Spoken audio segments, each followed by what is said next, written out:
Assalamualaikum warahmatullahi wabarakatuh.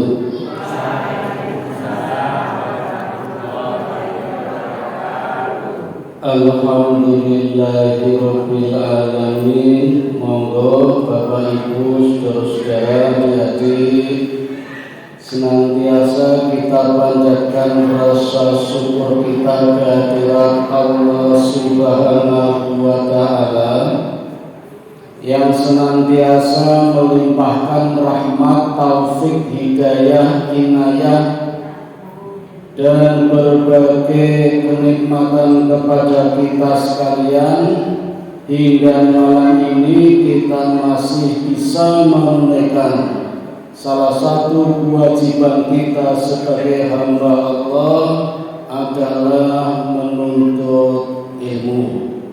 Mudah-mudahan kehadiran Bapak Ibu sekalian di tempat di Masjid Al-Huda, masjid yang penuh dengan petunjuk hidayah dari Allah, Allah meridhai amal-amal kita dan kita mendapatkan pahala yang seluas-luasnya serta juga syafaat dari Nabi kita Muhammad sallallahu alaihi wasallam.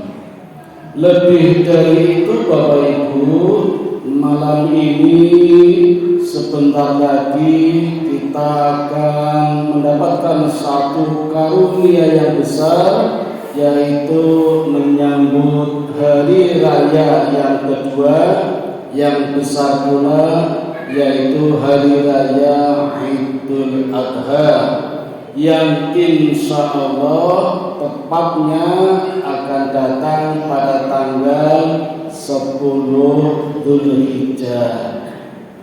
Kalau di tempat kita mestinya hari Sabtu. Karena saya baru saja dapat telepon dari teman saya yang berada di Mekah sedang menunaikan ibadah haji, besok Jumat sudah wukuf di Arafah. Berarti tanggal 9 Dzulhijjah. Jadi tanggal 10-nya Idul Adha-nya hari Sabtu. Berarti hari Jumat besok kita disunnahkan menunaikan ibadah puasa Arafah. Ini nikmat yang terbesar Bapak Ibu. Apalagi mungkin di antara kita, saudara kita, tetangga kita diberi keluasan rezeki dan tahun ini bisa menunaikan ibadah haji. Kita doakan mudah-mudahan hajinya mabrur. Dan juga kita bisa diberi kesempatan untuk menyusul ke Tanah Suci tanpa menunggu antrian 30 tahun, 25 tahun. Yang penting ikhtiar, nabung dulu. Perkara berangkatnya kapan nanti Allah yang mengatur. Tanggo kula Bu niku jane antrine nunggu 20 tahun. Dilala sing pun antri niku pun daftar mati kabeh kena Covid. Jadi dilelang ini langsung mangkat dadaan ya. Nah, alhamdulillah ternyata Covid itu ada barokahnya itu. Ini doawan itu moga-moga Covid, moga-moga Covid. Atau yang diberi kesempatan juga untuk menjadi shahidul lembu. Kalau belum sempat menjadi shahidul kambing, kalau belum sempat diberikan kesempatan untuk menunaikan ibadah puasa sunnah Arafah. Insya Allah tahun depan kita coba puasa mulai tanggal 1 sampai 9 Dzulhijjah. Persoalan, insya Allah nih. Nah tanggal 9 kan sudah biasa tiap tahun, besok kita tingkatkan. Sekiranya belum mampu menunaikan ibadah puasa Arafah, mungkin juga bisa menunaikan amal-amal yang lain di bulan Dzulhijjah. Nah Bapak Ibu, serangkaian amalan-amalan tadi kalau konsisten kita lakukan, bahkan meningkat kualitas dan kuantitasnya, kondisi yang seperti inilah yang disebut barokah. Maka kadang kita sering mengatakan Id Mubarak, hari raya yang berbarokah. Kondisinya seperti ini, jadi amalnya selalu meningkat. Inilah yang disebut amal barokah. Nah malam ini Bapak Ibu, saya ingin menyampaikan materi tentang barokah yang kemarin sudah saya sampaikan di khutbah Jumat, tapi hanya 15 menit kesusu kemerungsung. Nah ini mumpung waktunya lebih luas, saya akan menyampaikan secara pelan-pelan, dan mumpung juga mungkin ibu-ibu juga belum menyimak materinya karena kemarin tidak ikut Jumatan. Tapi sebelumnya saya mohon maaf kepada panjenengan sedaya, terutama yang sering saya WA, Pak Idris, Pak Iwan, jenengan Pak. Kalau panggil datang profil WA-nya kok kaya abdi dalem kok. Saya buatkan video YouTube tapi cuma suara, gambarnya masjid ini dengan masjid lain. Tujuannya tidak ada unsur bisnis Bapak Ibu yang seperti diduga banyak orang golek follower mboten. Tujuan saya pertama buat dokumentasi, yang kedua untuk menyimpan data. Nek mboten dilebokke YouTube niki pun kebak HP-ne. Isine mung ceramah kula kali ceramah lari-lari kula, dadi tak lebokke YouTube. Yang ketiga, jan-janane kula ngirim teng Pak Idris, Pak Iwan niku jane kula njaluk dievaluasi, dikoreksi, ora dinengke wae. Nah kan bisa ditulis di komentar, kurang bagus, ada yang salah, mboten apa-apa. Nanti saya koreksi, saya tingkatkan lagi, saya perbaiki. Itu yang ketiga. Nah kalau Bapak Ibu like, subscribe ya, mboten paham pakai takon larene saged niku. Itu artinya mendukung channel dakwah Islam. Nanti secara otomatis kalau ada video-video baru, materi baru, otomatis akan terkoneksi dari channel itu. Ngaten maksudnya Bapak Ibu, bukan masalah bisnis. Ane masalah bisnis mboten kecekel Bapak Ibu. Niku entok duit niku nek tayange niku 4.000 jam dalam setahun. Subscribe-nya 1.000. Jadi sing iso kaya Aktor Halilintar itu gampang itu. Keluargane diupload kabeh, ana masalah diupload, bojone kuburan diupload. Memang tujuannya ngaten. Nek kula mboten Bapak Ibu. Ngaten iki Bapak Ibu, mari kita masuk ke materi yang namanya barokah. Bapak Ibu, kata barokah sudah tidak asing lagi bagi kita. Kita sering mendengarnya kapan saja, di mana saja. Sadar atau tidak sadar, seringkali kita mengucapkan kata barokah. Bahkan sering pula kita mendoakan orang lain, teman kita, saudara kita, ketika duwe bayi, hartanya bertambah, gajinya meningkat, pangkatnya naik, umah dibangun, mesti doanya mudah-mudahan barokah nggih. Ketika kita jagung manten juga mendoakan pengantinnya, barakallahu lah, mudah-mudahan barokah ya.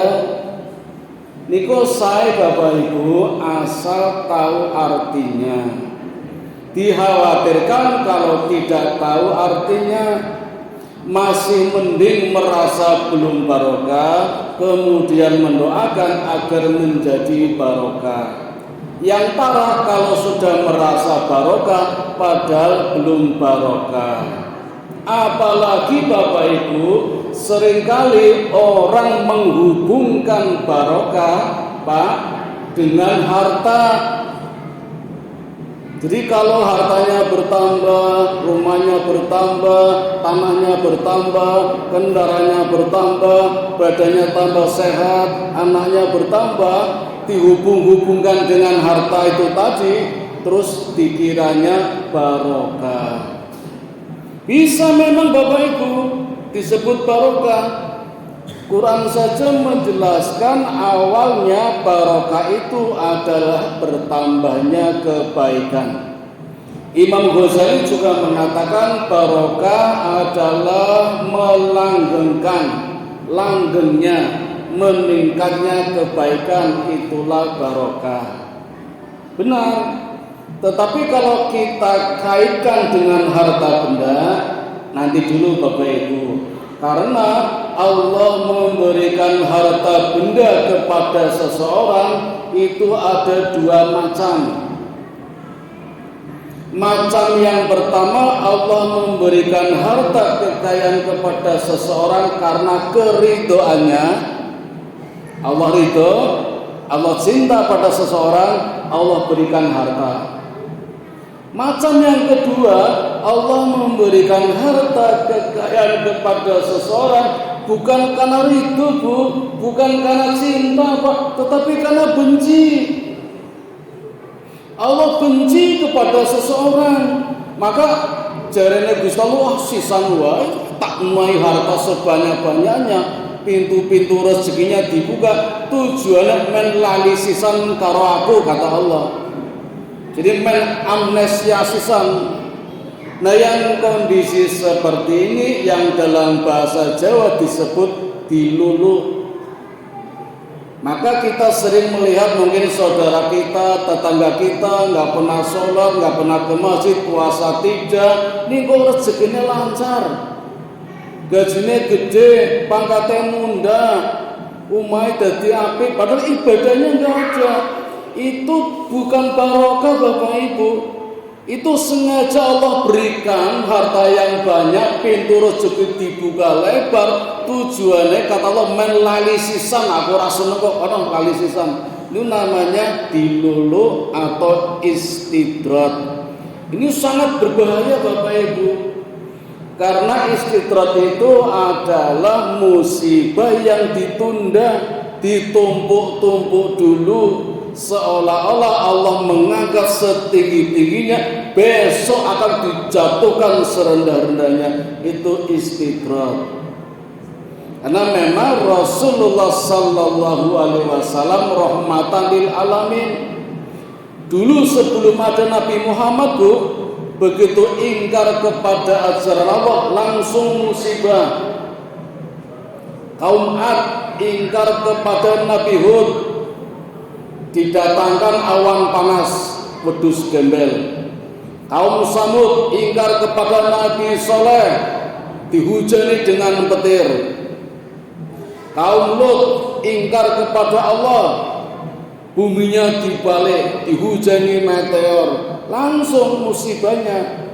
Tetapi setelah ada Rasulullah Muhammad Sallallahu Alaihi Wasallam dan Nabi juga memohon kepada Allah, ditunda dulu, beri kesempatan.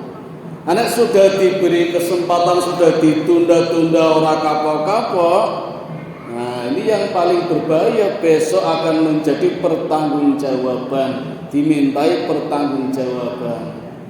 Makanya kita nggak usah meri dulu Bapak Ibu, kalau ada tetangga kita tambah kaya, hartanya lancar, rezekinya mengalir deras, ini kok orang ibadah ya, orang sholat, orang yang masjid ya, itu bukan barokah, itu musibah. Ini ditunda dulu. Dan sebaliknya Bapak Ibu, yang disebut barokah itu bisa jadi hartanya bertambah, Allah memberikan kekayaan kepada seseorang karena cintanya, karena keridhoannya. Taunya bagaimana? Seseorang mendapatkan harta karena keridhoan Allah dan barokah kalau orang itu dapat menjadikan hartanya sebagai jembatan yang dapat menghubungkan kehidupan dunia dengan kehidupan akhirat. Harta yang Allah berikan kepada orang itu digunanya untuk jalur komunikasi kehidupan dunia, kehidupan akhirat. Maka harta itu akan menjadi barokah. Allah tambah cinta, tambah senang, tambah ridho, itu barokah. Makanya Umar bin Khattab itu kalau selalu mendapatkan tambahan harta, emasnya bertambah, peraknya bertambah, ontanya bertambah, keledainya bertambah, kudanya bertambah, Umar bin Khattab selalu menuliskan, hadal mal mahbusun fi sabilillah. Harta ini hanya digunakan untuk jalan Allah. Karena Umar tahu, Umar cerdas. Harta yang Allah berikan dijadikannya jembatan untuk menghubungkan kehidupan dunia dan akhirat. Itu yang disebut barokah. Mengkatengi Bapak Ibu. Jadi sekarang kita nggak usah meri kalau lihat tetangga kita kaya raya tapi ibadahnya kurang, wah rezekinya lancar ya, barokah ya. Bukan, itu musibah Bapak Ibu. Bapak Ibu, kalau orang yang banyak hartanya disebut barokah, mestinya Fir'aun orang yang paling barokah, Pak. Orang yang paling kaya di Mesir ketika itu Fir'aun, hartanya banyak, mestinya barokah. Tapi kenyataannya meninggalnya saja tenggelam di Lautan Merah ketika menolak ajaran yang dibawa oleh Nabi Musa alaihi salatu wassalam. Bu, kalau banyak harta disebut barokah, mestinya Raja Namrud orang yang paling barokah di Irak Babilonia. Karena ketika itu kekayaannya 1/6 dari belahan dunia. Tetapi matinya tragis, Pak. Matinya hanya karena seekor lalat yang masuk ke dalam hidungnya, 3 hari muter-muter sampai jatuh terkapar berdarah-darah. Mati Namrud di hadapan rakyatnya. Rakyat semuanya menyaksikan. Itu Raja Namrud, raja yang kaya. Apakah itu barokah? Boten, itu musibah. Kalau barokah disebut orang yang paling banyak hartanya Bapak Ibu, mestinya Abu Jahal adalah orang yang paling barokah. Karena Abu Jahal adalah raja yang paling kaya di Mekah, nomor 1 hartanya ketika itu. Tapi matinya tragis, Pak. Di perang Badar, ketika kafir kalah, melarikan diri kocar-kacir, Abu Jahal tertinggal, jalannya terseok-seok, bersembunyi di antara batu-batu karena kakinya terkena pedang oleh anak kecil, kakak beradik. Yang satu berusia 18 tahun, yang satu 16 tahun. Itu terkena pedangnya anak kecil itu, mati Abu Jahal itu. Begitu pula Umayyah bin Khalaf yang kekayaannya nomor 2 di Mekah setelah Abu Jahal, itu juga matinya tragis Bapak Ibu. Padahal orang yang kaya itu banyak hartanya, tapi tidak barokah. Matinya justru oleh budaknya sendiri yang bernama Bilal. Umayyah pengen selamat, lalu bilang kepada Abdurrahman menjadi sandranya biar selamat. Tapi Bilal tahu, Bilal menolak. Dan Bilal mengundang teman-temannya untuk membunuh Umayyah bin Khalaf, majikannya. Banyak harta, tetapi tidak bisa menjaga dirinya. Itu tidak disebut barokah, Pak, tapi musibah. Nah, sekarang sebaliknya Bapak Ibu. Ada orang alim namanya Abu Kilabah. Abu Kilabah ini Bapak Ibu sering di dalam doanya selalu mengawalinya dengan kalimat alhamdulillahilladzi faddalani ala aktsarihi min khalaqa tafdila. Segala puji bagi Allah yang telah mengagungkan, memberikan keistimewaan kepada diriku lebih daripada orang lain. Ini kalimat yang selalu diucapkan oleh Abu Kilabah ketika berdoa, Bapak Ibu, selalu mengawalinya dengan kalimat Alhamdulillahilladzi faddolani ala aktarihim min khalaqa tafdila. Segala puji bagi Engkau ya Allah yang selalu memberikan spesialis, mengistimewakan saya lebih dari orang lain. Kalau mendengar kalimat ini Bapak Ibu, kita merasa, kita berpikir betapa hebatnya Abu Kilabah sampai melazimi, membiasakan memuji Allah yang telah memberikan keistimewaan kepada Abu Kilabah lebih daripada orang lain.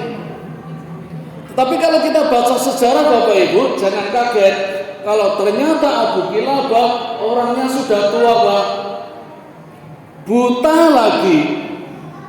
Hidupnya di hutan, tidurnya di bawah tenda yang sudah lusuh. Hanya ditemani oleh anak kecil karena keluarganya meninggalkan semua. Dan anak kecil inilah yang selalu mengambilkan air wudhu karena Abu Kilabah tangannya buntung. Coba Bapak Ibu, kurang apa coba penderitaan yang dialami oleh Abu Kilabah? Tua, buta, buntung, berpenyakit, kadang kulito dong latak tiba-tiba dhewe niku penyakit napa niku. Tinggalnya di hutan, di bawah tenda yang lusuh, keluarganya meninggalkan semua, nggak ada yang ngurusi, hanya anak kecil yang selalu mengambilkan air wudhu karena tangannya buntung. Tetapi lidahnya, ucapannya tidak berhenti-henti. Di dalam doanya selalu memuji Allah. Alhamdulillah ya Allah yang telah memberikan keistimewaan kepadaku lebih dari orang lain. Coba Bapak Ibu. Dan kondisi yang seperti inilah yang disebut barokah. Daripada orang yang sehat, daripada orang yang kuat tetapi tangannya tidak mampu diangkat untuk berdoa, lidahnya tidak mampu berucap memohon kepada Allah, itu musibah bukan barokah. Mengateni Bapak Ibu, inilah yang disebut dengan barokah. Selanjutnya Bapak Ibu, apa saja yang terkandung di dalam barokah? Kalau saya boleh meminjam istilah Umar bin Khattab selalu mengatakan, la Islam illa jamaah, la jamaah illa imamah, la imamah illa ta'ah, la ta'ah illa ikhlas. Maka saya bisa menambahkan di atasnya, la barokah illa Islam, la Islam illa jamaah, la jamaah illa ta'ah, la ta'ah illa ikhlas. Tidak ada barokah kalau tidak ada Islam. Bukan Islam kalau tidak ada jamaah. Bukan jamaah kalau tidak ada imamah kepemimpinan. Dan tidak ada kepemimpinan kalau tidak ada ketaatan. Tidak ada ketaatan kalau tidak ada keikhlasan. Itulah kandungan yang ada di dalam barokah. Kalau saya meminjam istilah yang sering diucapkan oleh sahabat Umar bin Khattab. Menurut Dr. Umar Mita LC, di dalam barokah ada 4 kandungan Bapak Ibu. Sekali lagi kalau saya pakai istilah Umar bin Khattab, saya akan mengatakan la barokah ila ta'ah, la ta'ah ila sunnah, la sunnah ila istiqomah, la istiqomah ila husnul khotimah. Jadi menurut Dr. Umar Mita Bapak Ibu, kandungan di dalam barokah ada 4. Ketaatan, sunnah, istiqomah, dan husnul khotimah. 4 nggih. Sehingga kalau saya boleh mengatakan lagi, tingkatan barokah ada 4. Nah, saya sampaikan coba nggih semampu saya, mulai dari tingkatan yang terendah dulu. Disebut barokah kalau ada ketaatan. Maka benar, al barokati tazidukum fi ta'ah. Disebut barokah kalau ada ketaatan. Harta boleh bertambah, rumah boleh bertambah, tanah boleh bertambah, anak boleh bertambah, kendaraan boleh bertambah, asal ketaatan juga bertambah. Bertambahnya harta-harta tadi menjadikan lebih taat kepada Allah, itulah yang disebut barokah. Tetapi kalau bertambahnya harta tadi justru lebih jauh daripada Allah, malah tidak taat kepada Allah, itu tidak disebut barokah, tapi musibah. Ngerti Bapak Ibu? Dulu waktu miskin ada orang selalu berjanji kepada Allah, besok saya mau sholat kalau sudah punya rumah. Pernah dengar Bu? Oh, kalau orang ngerti dia ngomong kali kula, so ya sholatin aku di rumah. Setelah diberikan rumah, enggak tanggung-tanggung rumahnya 2 Bu, dijadikan 1 Pak, terus ditingkat. Ternyata belum sholat. So tak dandani sik omahku, tak gaweke mushola men iso nggo sholat. Alhamdulillah ada niat, ada usaha betul dibuatkan mushola. Ning jebul musholane untuk nyelehke abrakan. Mergone duwe usaha catering. Jadi dienggo piring, sendok, wajan. Nah, kula nek teng mriku mau sholat gadah nyinggir-nyinggir dhewe. Kula sengaja ora nggo sajadah dadi amal sajadah mboten ana. Wah esi wangi ora tau dienggo. Giliran yasinan tahlilan kula pas ana acara dadi kula tekone gasik ndikiki bar magrib kudune jadwale barisa kula ndikiki. Orang nggawa Quran ya takon ana Quran ora. Aduh rame ya. Nah, umahe loro mobile ampir tingkat Qurane ora duwe. Kula iso nutuke murang 50.000 ora diwaca kan padha wae to. Cuma janji-janji. Akhirnya kena penyakit. Mondok di Pati Rapi, kalau sempat teko tak tilii, ya pesan saya sama, kapan mulai sholat? Jawabannya apa? Aku yang ini angel sholatnya, disonde, dipasang Islam, dipisah angel, aku rasa wudu ya. Ya mesake ini ya salah dewe itu, orang wingi-wingi pas sehat itu loh. Basang loro terus gua alasan, diinfus gua alasan. Kayak najis to wudune angel. Ya tak mau rasa wudu, sing penting niat, ikhtiar, pasrah, salate nganggo isyarat. Yo tetep ora salat, lagi waras ora salat umpamane pas sakit. Dilala mari, ya tetep ora salat, janji-janji itu. Tetapi ada juga orang yang dalam kondisi seperti itu, sekarat, merintih sakit, justru lidahnya selalu mengucapkan asma Allah. Di tengah penderitaannya, di tengah pedihnya rasa sakit, masih sempat mengucapkan asma Allah. Itu yang disebut barokah. Belum tentu yang sehat disebut barokah. Walaupun fisiknya kuat, badannya sehat, tiap pagi pit-pitan. Kula niku wonten bar subuh langsung pit-pitan. Napa mulai dina Minggu kadang nanti jam 12 mau tekan Borobudur foto selfie dikirim. Wah, sehat betul badannya, fisiknya. Atlet. Ning subuh nang masjid ora kuat.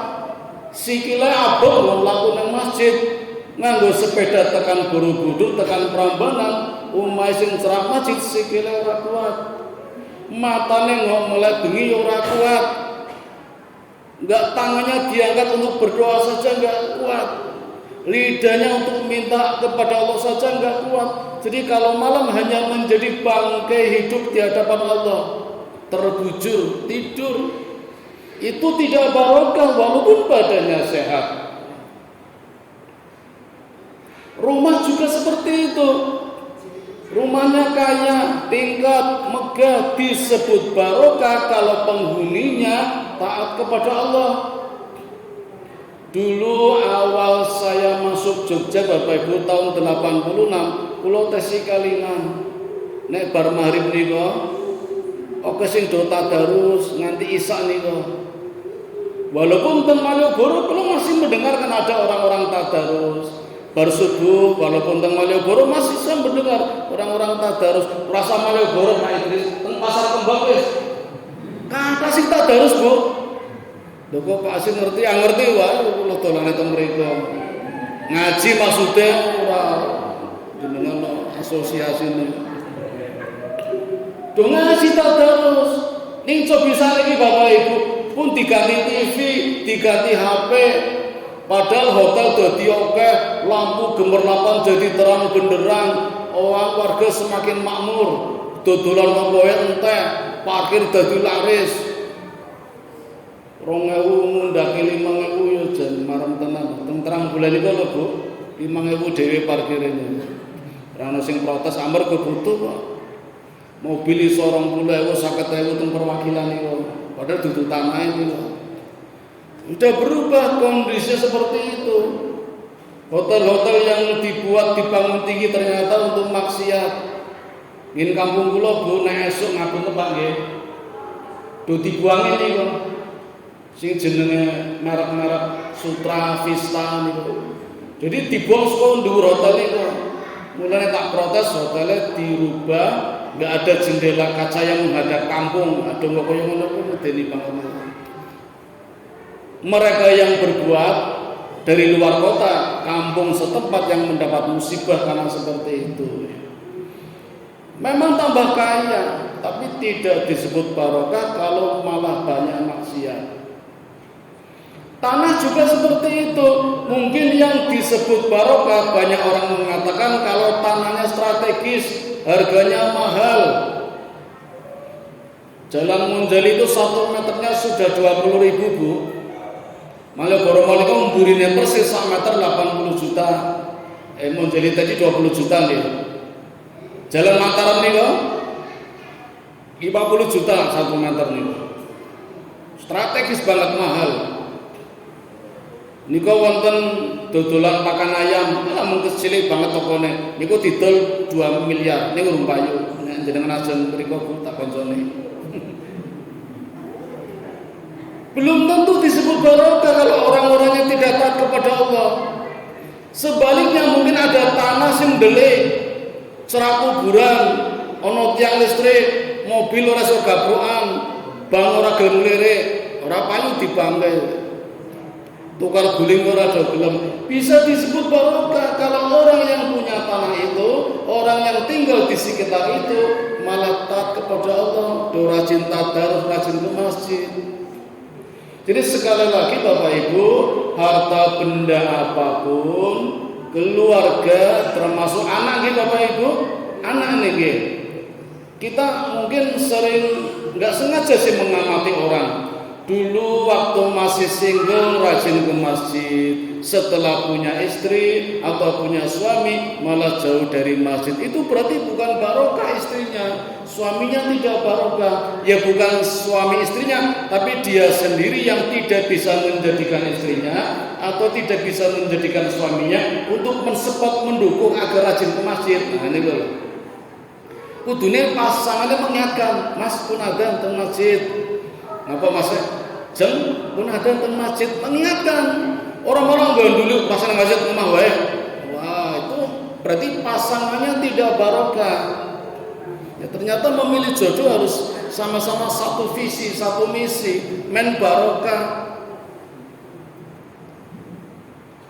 Setelah punya anak, anaknya malah jadi merepotkan. Momo jadi orang masjid itu berarti anaknya tidak barokah Bapak Ibu. Bukan salah anaknya, ya salah kita mungkin gak bisa mendidik anak kita untuk menjadi anak soleha. Bapak Ibu, ini luar biasa sekali. Nabi Muhammad Sallallahu Alaihi Wasallam menggambarkan di dalam hadis betapa hebatnya, senangnya kalau punya anak yang soleh, menjadi anak yang barokah. Kalau hadis yang umum kan kita sering mendengar, apabila anak ada meninggal maka terputuslah amalnya kecuali 3. Apa nih? Amal jariah, ilmu yang bermanfaat, anak yang soleh. Nah, anak yang soleh inilah anak yang mampu mendoakan orang tuanya. Tidak cuma setiap habis sholat, tidak cuma di malam hari, di setiap waktu mampu mengucapkan, menghadiahkan orang tuanya dengan doa Rabbil firli waliwalidayya warhamhuma kama rabbayani shaghira. Ya Tuhanku, ampunilah kedua orang tuaku, sayangilah mereka sebagaimana mereka menyayangiku di waktu kecil. Itu anak yang soleh Bapak Ibu, anak yang barokah. Bagaimana kita bisa menjadikan anak kita barokah, anak kita soleh? Ya kita didik. Kalau kita nggak mampu disekolahkan yang baik, karena besok di akhirat Bapak Ibu, Nabi Muhammad menggambarkan dalam hadis yang sangat dahsyat. Jadi ceritanya besok Bapak Ibu di akhirat, anak-anak yang soleh itu akan masuk surga lebih dulu daripada orang tuanya. Luar biasa tuh Bapak Ibu. Anaknya dulu yang masuk surga. Tetapi ketika anak soleh ini masuk surga, anak yang soleh ini bingung. Kenapa bingung nyari orang tuanya? Kok bapak saya nggak ada, ibu saya nggak ada, keluar lagi dari surga. Ditegur oleh Allah, masuklah ke surga. Kenapa kamu keluar? Kata anak soleh ini, saya nggak kerasan di surga. Saya pengen ketemu bapak saya, pengen ketemu ibu saya. Allah bilang, hei anak soleh, bapak ibumu masih di belakang, lagi dihisab, lagi dihitung amal-amalnya. Kata anak soleh, kalau begitu aku pertemukan dengan orang tuaku ya Allah. Dipertemukan. Anaknya lihat bapaknya sedang disidang, dihitung amalnya, dihisab. Lalu mohon kepada Allah, ya Allah percepatkanlah hisabnya, dipermudah urusannya. Aku ingin segera mengajak orang tuaku masuk ke surga bareng-bareng. Maka atas permintaan anak soleh ini Allah mempercepat hisabnya, urusannya dimudahkan, orang tuanya segera masuk surga.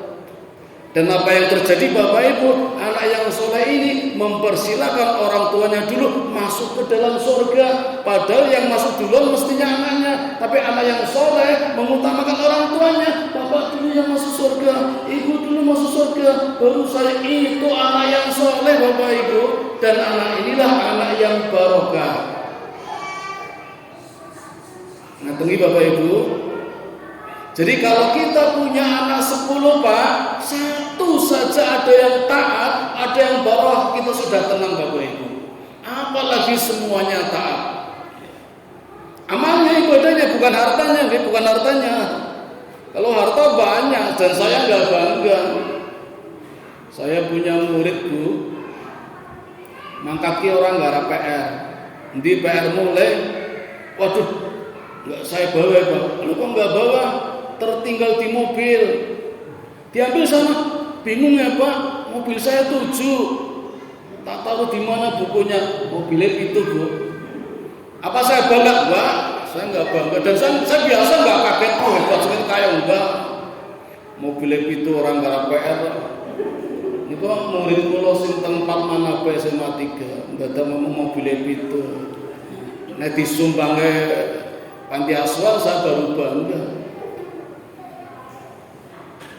Waktu saya mengajar di sekolah lain Bu, SMA Muhammadiyah 2, saya mengajar di sana 7 tahun. Ada siswa yang dipastikan tidak lulus. kepala sekolahnya memastikan tidak lulus, orang tuanya memastikan tidak lulus, wali kelasnya juga. Padahal ujian nasional waktu itu masih 3 bulan, kok sudah memastikan tidak lulus, karena nilainya terendah. Dan anak ini Bu, tidak usah sebutkan namanya, itu ketika bayi Pak, itu menggunakan inkubator yang pertama. Jadi di Jogja pertama kali ada inkubator yang pakai anak ini. Ini yang mengajar saya waktu saya di Muha. Wali kelasnya mencoba memberikan saran, Pak Aziz minta tolong, ya siapa tahu lah ada keajaiban bisa lulus besok, tolong diajar ya di les privat. Les privat kali kalau mboten langsung lesi, tak ajari akuntansi ekonomi mboten. Kalau tak cari sebabnya apa sebabnya kok bisa kaya ngene iki. Nah, akuntansi makin gampang, ekonomi gampang. Ternyata psikisnya Bapak, psikologinya, kejiwaannya harus dimotivasi dulu. Dan sing jadi masalah buat saya Bu, zaman semono kan kula motor ora duwe. Dadi nek kula les privat teko ning omahe ya abot banget to. Anake apian Pak, jemput kula ngangge mobil. Kudune nggih nek wis tekan omah kula mbok les ten kula malah penak to. Dadak balik meneh niku lho. Jemput kula balik meneh apa ya ora repot niku lho. Ya ora apa-apa, tak turuti. Tekan omahe Pak Bu, teng pilahan asli perumahan. Gerbangnya kan ditutup anggo rantai niku. Jadi dheweke mudhun. Kula ora mudhun, nah kula numpak. Dheweke kan nyetir mudhun, dibuka gerbangnya. Mobil masuk. Tutup malih Pak gerbangnya Pak. Terus dirantai. Mudhun malih buka garasi. Mlebu malih garasi, digembok malih. Teng garasi wonten pintu jebolan. Lewat mriku ditutup malih dikunci. Kula takon, "Le, kok sebegitunya kunci gembok 3 lapis keamanannya apa ora aman Pak iki?" "Iya Pak, enggak aman Pak. Kemarin ada yang dirampok." Wah, nek carane ngene ora beres. Orang menjadi budak harta. Jebul mobilnya teluk Bu. Sing tinggo anake niku mobil TAF, sing tinggo bapane Kijang, sing tinggo ibune BMW. Dewe-dewe mobilnya. Niku sekolahane liyan nang Muha, Pak. Kula mboten kaget kaya ngono kuwi.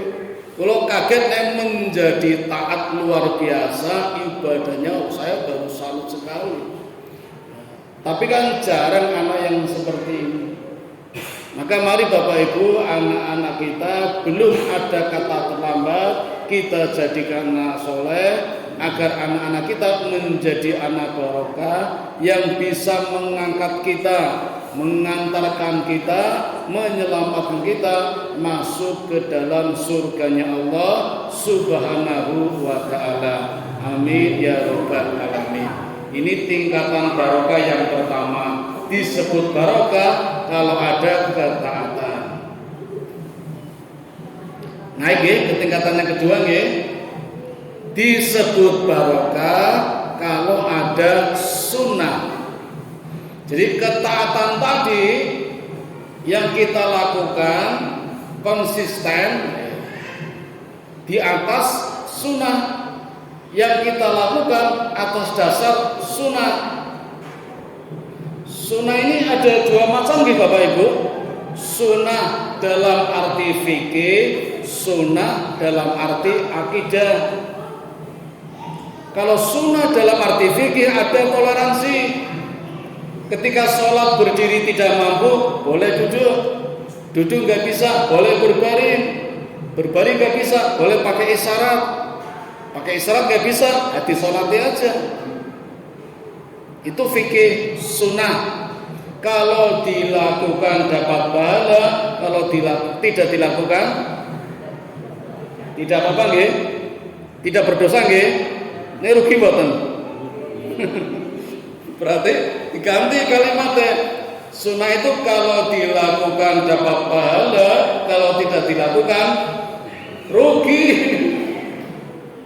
Contoh, barang siapa menunaikan sholat sunnah fajar 2 rakaat, maka itu lebih utama daripada kehidupan dunia dan seisinya.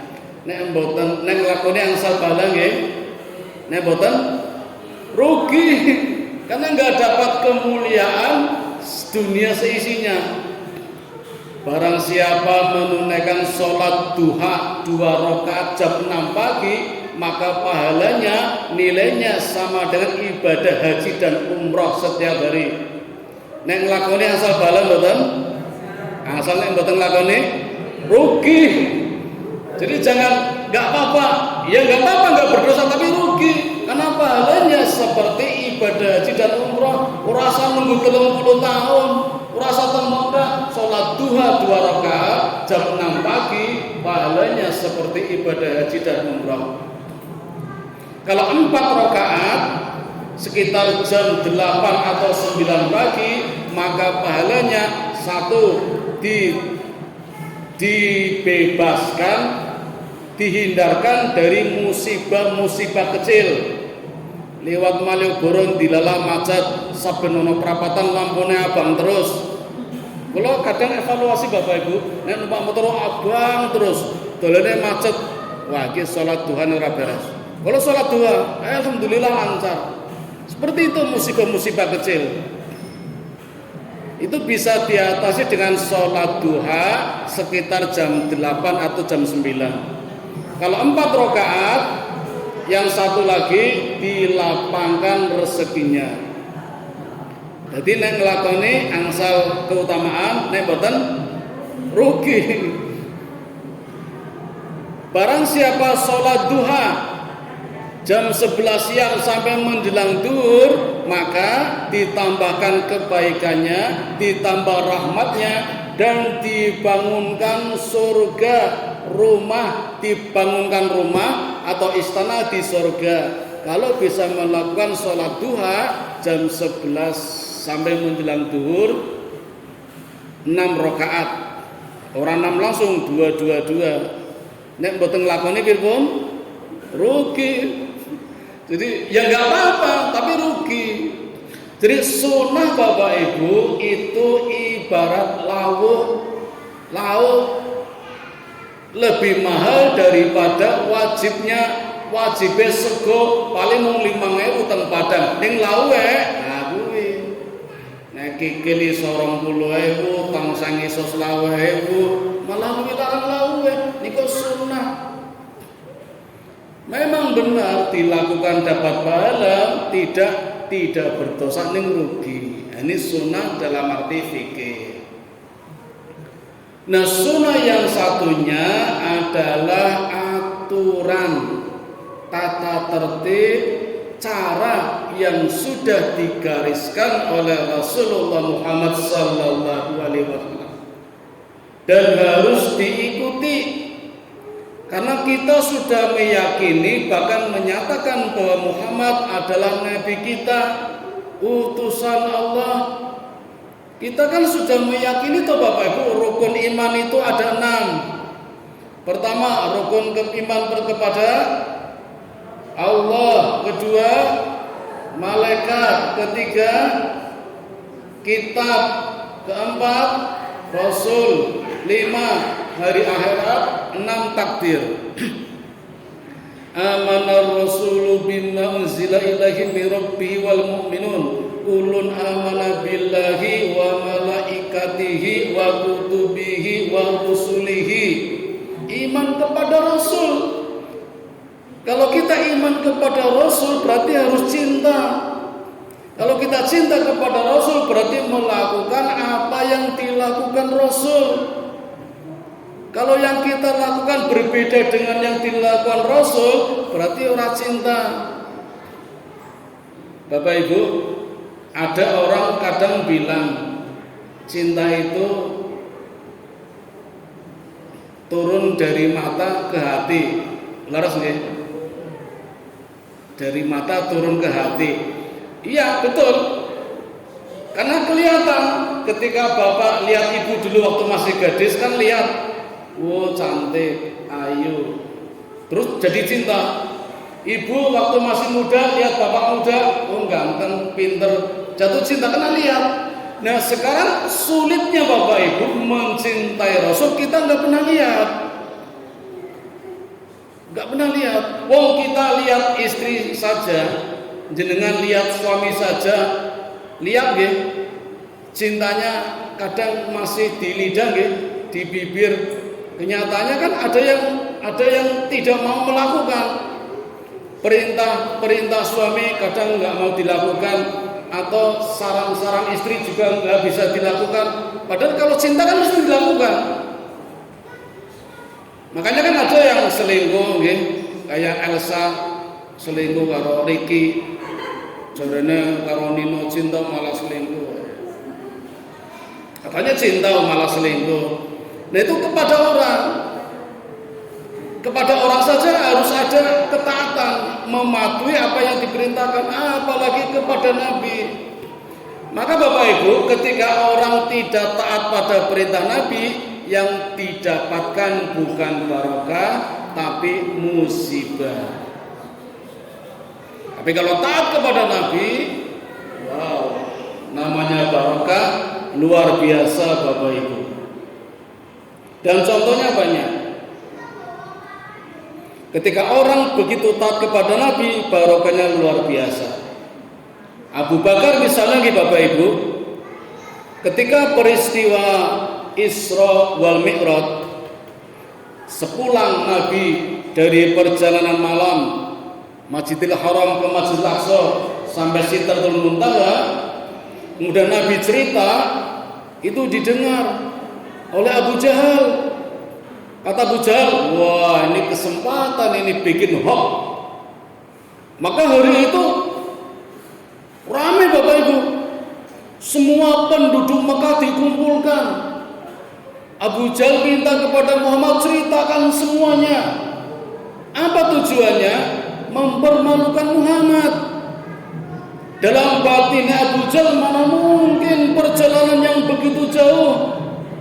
Kami saja yang sudah biasa berdagang, itu dari Mekah ke Syam itu butuh waktu 2 bulan kalau naik kuda. Ini Muhammad cuma sepertiga malam, bahkan naik ke Sidratul Muntaha. Wah ini berita bagus ini kalau bikin hoax. Semua dikumpulkan di Mekah Pak, di padang ya, di tanah yang lapang, suruh mendengarkan ceritanya Muhammad. Tujuannya Abu Jahal mempermalukan. Tapi dalam batin Nabi Muhammad nggak ada perasaan seperti itu. Justru kata Nabi Muhammad di dalam batinnya, ini kesempatan emas. Efektif sekali cerita saja orang sudah mendengar semua, nggak perlu repot-repot datang satu cerita. Hebat Bapak Ibu, semua hampir tidak percaya dengan ceritanya Nabi Muhammad yang Isra Mi'raj. Termasuk para sahabat sempat ragu, apa iya. Tinggal satu orang Pak ini. Kalau satu orang ini tidak yakin dengan Muhammad, hancur, tamat riwayat Islam ketika itu. Siapa orang ini? Sinten Bu? Abu Bakar. Waktu itu Abu Bakar sedang tidur. Rumahnya didodot, suruh keluar, suruh menyaksikan. Lalu ditanya, ya Abu Bakar, apakah kamu percaya dengan yang diceritakan Muhammad tentang peristiwa Isra Mi'raj? Jawabannya pernah dengar Bapak Ibu? Abu Bakar mengatakan, ya Abu Jahal, kalau Nabi Muhammad mengatakan di balik gunung itu ada pasukan yang mau menyerang kita, saya percaya. Ini jawaban Abu Bakar. Dan yang hebat lagi Bapak Ibu, Abu Bakar mengatakan, kalau Nabi Muhammad mengatakan tembok itu hitam, padahal tembok itu putih, maka saya percaya dan saya akan mengatakan yang salah adalah mata saya. Itu jawaban Abu Bakar.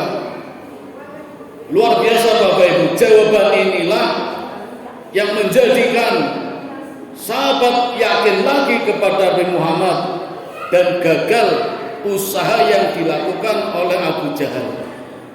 Maka sejak saat itu Abu Bakar mendapatkan gelar As-Siddiq. Abu Bakar yang membenarkan, satu-satunya orang yang yakin. Nah, keyakinannya inilah yang menunjukkan cintanya kepada Nabi Muhammad. Maka Abu Bakar ketika itu menjadi orang yang paling barokah. Alhamdulillah wedanipun medal. Waktu ini pun jam 9 ya.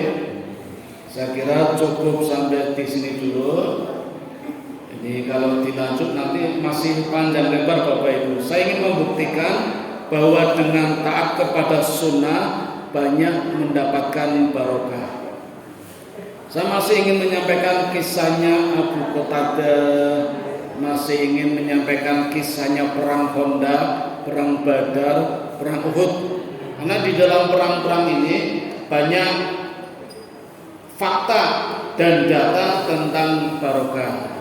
Ya walaupun tidak lengkap ya, insya Allah di pertemuan berikutnya akan kami sampaikan fakta-fakta yang mendukung tentang barokah yang timbul karena kita taat pada sunnah, pada aturan yang sudah dituliskan oleh Allah dan diajarkan oleh Nabi Muhammad Sallallahu Alaihi Wasallam. Jadi mengatakan Bapak Ibu, saya ingin menyelesaikan barokah dulu. Nanti kalau sudah selesai baru melanjutkan materi dulu tentang kisah Nabi. Jadi kalian tuh Bapak Ibu sampai Nabi apa?